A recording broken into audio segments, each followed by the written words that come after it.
Hello everybody, welcome to Tropical Weather Update. It is 2 p.m. when I'm recording this video on September 26, 2022, 2 p.m. Eastern Daylight Time, and this is an update specific to Hurricane Ian. It was a tropical storm when I did my last update. It has become a hurricane and is threatening the west coast and potentially panhandle of Florida. So let's get right to it. Let's look at the official National Hurricane Center forecast, and we can see on here that they have it, the forecast track coming very close to the Tampa Bay area but staying offshore. If you recall in my last video, we were saying that the models had shifted to the west. They have now shifted back toward the east, closer to the original forecast, threatening the Tampa Bay area, but still staying somewhat offshore. So we saw a shift to the west. I was saying if that trend continued, you really needed to be concerned in the western panhandle of Florida, Pensacola, Mississippi, and Louisiana. That trend did not continue. Now the trend is slightly to the east, but more so just staying stationary. The trend now, all the models are starting to come into agreement. So the certainty level as to the track is becoming more certain. So our level of certainty is getting better at this point as we get closer to the storm approaching the Gulf of Mexico. I'm going to show you the trend myself because I like to monitor that. And I'm going to go back. This was Saturday morning at 8 a.m. You can see they had it going right through Tampa Bay and across the peninsula of Florida. Then you started to see as the day went on, the models were shifting more to the north and to the left, to the west. And by Saturday at 11 p.m., they had it making landfall near the Apalachicola area. And some of the models even had it further to the west, closer to the Pensacola area. But as we continue to see this is Sunday morning, 8 a.m., again about the same location, But then by 8 a.m. this morning, you can see it's shifted back to the east, closer to the Cedar Key area, but getting dangerously close to the Tampa Bay area again. And then by the 2 p.m. advisory, it looks about the same as 8 a.m. this morning, maybe even a nudge closer to the Tampa Bay area by 8 p.m. Wednesday. So we saw a shift to the west and a shift a little bit back to the east.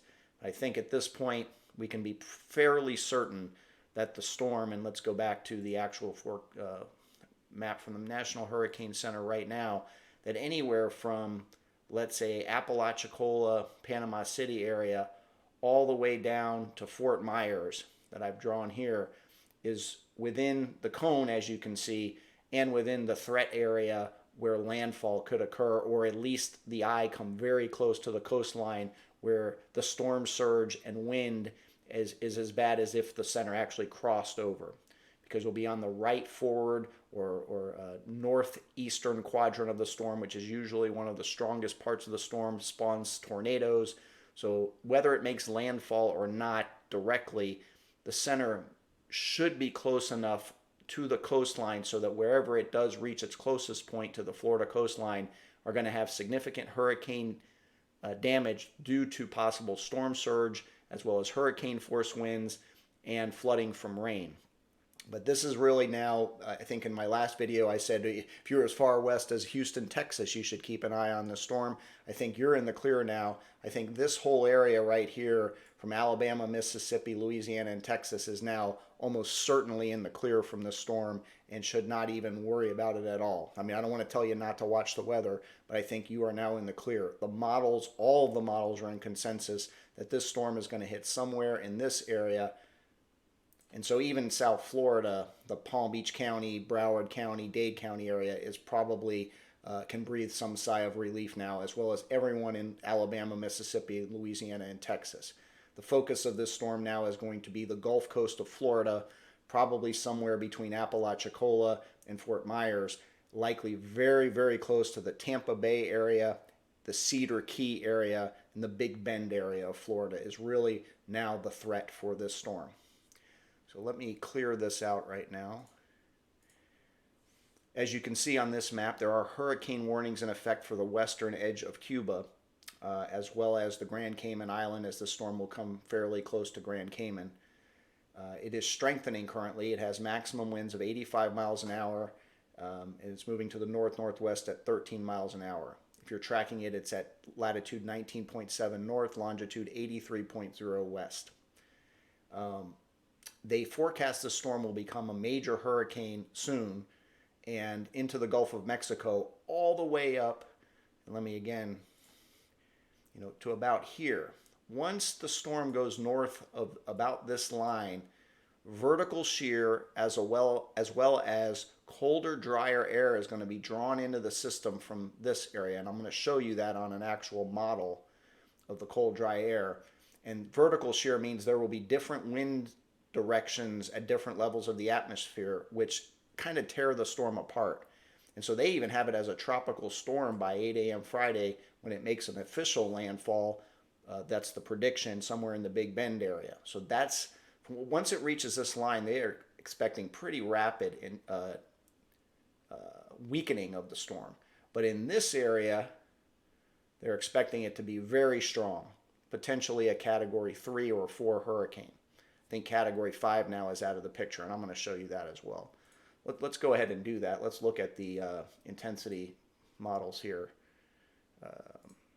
As you can see, last time we looked at this, you saw actually some of the models reaching the Category 5 strength. Now they're only reaching mid to low Category 4 strength and then dropping off fairly quickly. So if this storm is projected to be around the Tampa Bay area or approaching it by Wednesday or Thursday, that's 48 to 60 hours out. You can see it's already it'll be very strong at that point, but probably will have reached its peak prior to getting close to the shore and already in its weakening phase as it gets really close to Tampa Bay. But if the track shifts to the east a little bit and it gets closer to the Fort Myers area, then the storm will still be at its peak when it makes landfall, which means minimal Category 4 or Category 3.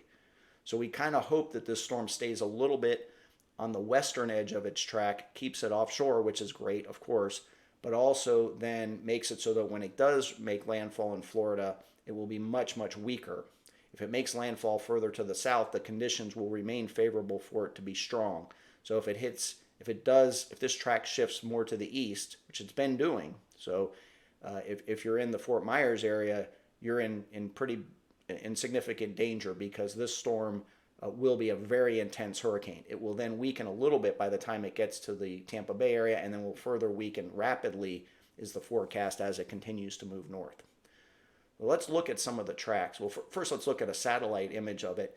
It is looking much, much better now than since my last video. This is a very, very organized storm. It does not yet have an eye or an eye wall, but that is coming soon.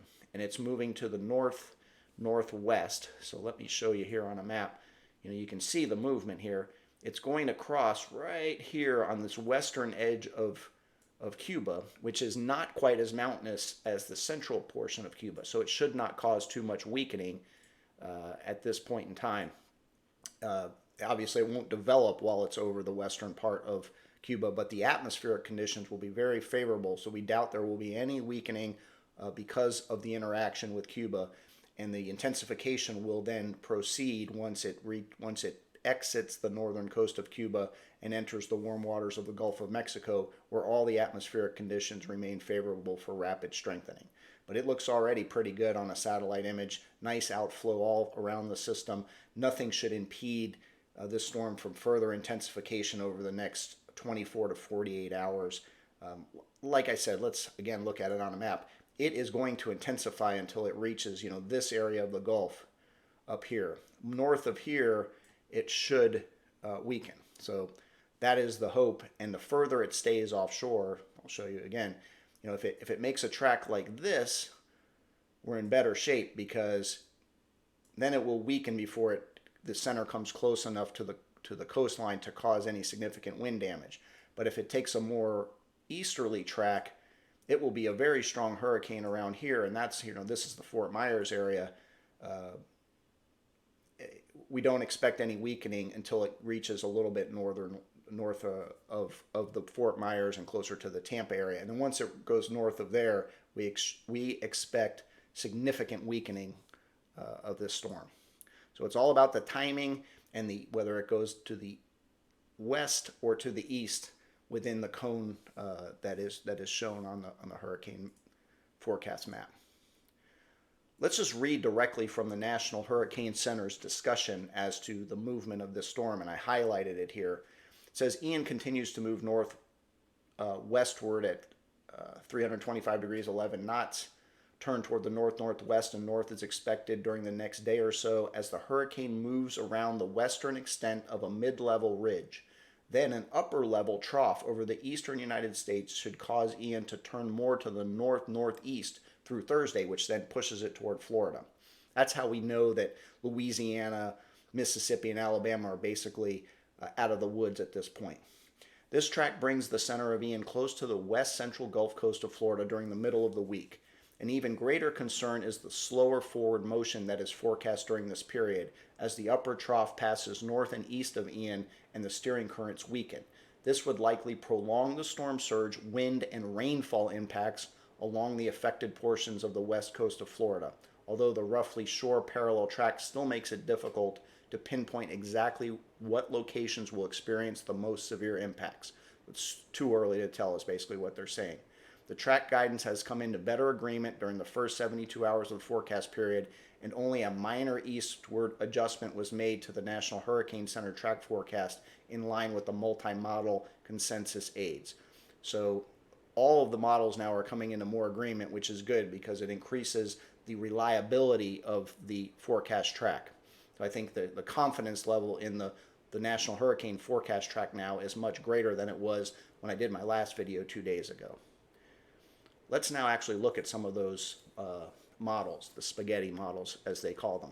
These are all of the hurricane models, and I got this from tropicaltidbits.com. Levi Cowan does a phenomenal job on that website of putting together all of the models so that you can view them in a graphical format instead of in a text format, which is how these are actually produced by the various computer modeling agencies. But as you can see, the middle of this is in agreement with the National Hurricane Center, the black line, which puts it very close to the Tampa Bay area and then up toward the Cedar Key area in the Florida Big Bend. The Jeff's track is a little bit further to the west, keeps it offshore, and brings the center closer to the Apalachicola area. This would be a better scenario for everybody because the eye wall not even being close to the Tampa Bay area will reduce the storm surge in that area, reduce the wind, reduce the rain, and then it will weaken. By the time it gets to the Apalachicola area, it will have weakened significantly. So it gives it greater time to reduce in strength. And the GEPS model even keeps it further offshore, which would, again, be a better scenario. But the National Hurricane Center, I think, is going with these tracks because some of the European models have it coming onshore even as south as Fort Myers. And so they don't believe that the track is going to shift that far to the west. It had been before, if you remember my last video, but it is now pretty focused on coming very parallel to the west coast of Florida, all the way from Fort Myers all the way up through the Big Bend area. Let's actually run some of these models. This is from pivotalweather.com, another great website, and I give credit to both tropicaltidbits.com and to Pivotal Weather in the description of my video.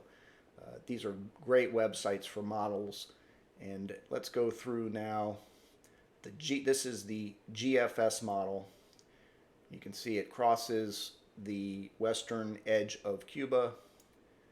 They have it getting down to about 950 millibars, which is a little better than the last time when I did this run in the last video, it was like 920 something millibars, which is closer to category 5 strength. 950 millibars is category 3, I believe. This model, though, takes it dangerously close and even making landfall in the Tampa Bay area, as you can see here, at about 969 millibars.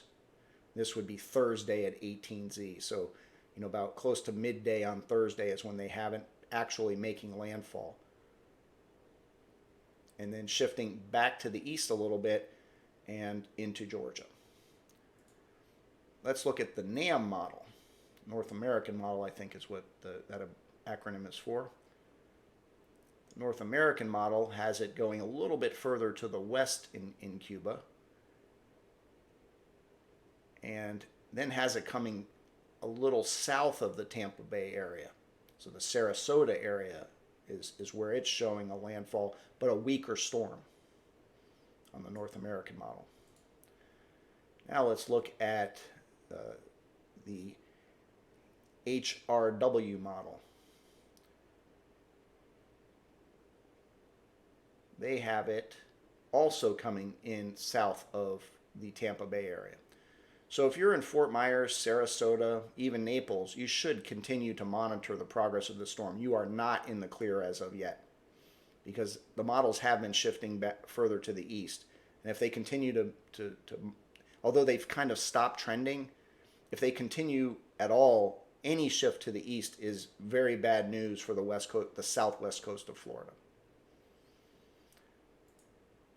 I wanted to do this as a 500 millibar chart, which is an upper air chart showing some of the influences that may help to weaken Hurricane Ian.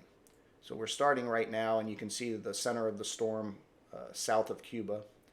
As it moves north, you can see the brown is low humidity and cooler air that gets sucked into the western, and then eventually into the southern portion of the storm, which will then get wrapped into the center of the storm and weaken the south part of the storm, and eventually everywhere in the storm to the west and to the south will it will erode some of the most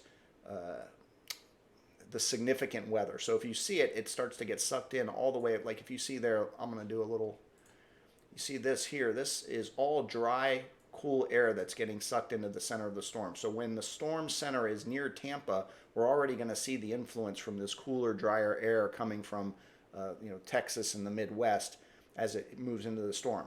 That may make it so that the rainfall in southern Florida is not so bad, and most of the heavy rain stays offshore, and so the bands of weather are off the shore as this dry air gets sucked in. It will also reduce the intensity of the storm, as the storm needs moist, warm air all the way around it, in both on the surface and in the upper atmosphere, to maintain Category 3 or Category 4 intensity. So this is really good news as far as intensity goes as the storm moves north of Tampa. And it could potentially help some of the rain bands that cross the Florida Peninsula and reduce some of that. But I think it's way too early to tell that for sure now. But that is what the GFS model at the 500 millibar level is showing. And let's conclude this video, though, with some important information for people on the west coast of Florida. The National Hurricane Center is already predicting potentially 5 to 10 foot of storm surge from the Anclote River south to the middle of Longboat Key, which includes all of Tampa Bay. And so if you live anywhere near the water in Clearwater, St. Petersburg, and anywhere around the Tampa Bay area, go to your local authorities, and there's other maps on the National Hurricane Center that are very specific to specific areas where you live, where you can zoom very close in to see your own home and see whether you are in a flood-prone zone. Because certainly if this storm does maintain a track and is a Category 3 or 4 hurricane very close to the western shore of Florida, you can expect significant storm surge on the west coast of Florida. East coast of Florida, if the storm were coming in there, because of the shape of the continental shelf, does not have the same type of storm surge as the Gulf Coast. The Gulf Coast is prone to storm surge. I'm not saying it's as bad as Biloxi, Mississippi, or some of those areas up there, which can receive 25 foot of storm surge. But 5 to 10 foot of storm surge still can inundate some of the low-lying areas near the coast, and they may issue evacuation orders for some of those low-lying areas near the coast in the next few days as the storm progresses. And then finally, rainfall becomes an issue because of the speed of movement of the storm. This is a slow-moving storm. It will be a very slow-moving storm. It may even stall for a little bit when it gets closer to the Tampa Bay area. and wherever the rainfall is in the storm is going to dump significant rain for a long period of time, potentially over 24 hours straight. And it's Central Florida basically is under the gun here for potential, even as all the way to Orlando and the east coast of Florida, of east central Florida, could potentially have 24 hours of significant rainfall or longer, and that can create urban flooding, not river flooding in most of these areas, but just flash flooding from drains getting clogged up. And we've had a lot of rain in Florida over the past few weeks, so the ground is moist, and there is a potential for flash flooding, urban flooding in the Central Florida area Wednesday, Thursday, and Friday. All right, I'm about out of information to supply. I hope this update has been helpful. Please check your local weather authorities for specific guidance to your area. But hopefully this has given you some food for thought. Get your hurricane preparations done now if you live anywhere on the west coast of Florida or in Central Florida, from Naples all the way to Apalachicola. Prepare as if you're going to receive significant impacts from the storm on the west coast of Florida. And before the bread runs out and the gas runs out and the roads are packed, see what you can do now. I think Monday is, people are not panicking, hopefully, yet. You shouldn't panic no matter what, but people do. So today's probably a good day to wrap up what your hurricane plan is going to be. Get your hurricane kit completed if it isn't already. Get your car gassed up, and get your generator gasoline ready, because there will be some power outages for certain with regard to the storm. Anyway, thanks for tuning in, and I will do another update probably tomorrow, see how things are going. But be prepared, don't be scared, and we'll see you soon. Thanks.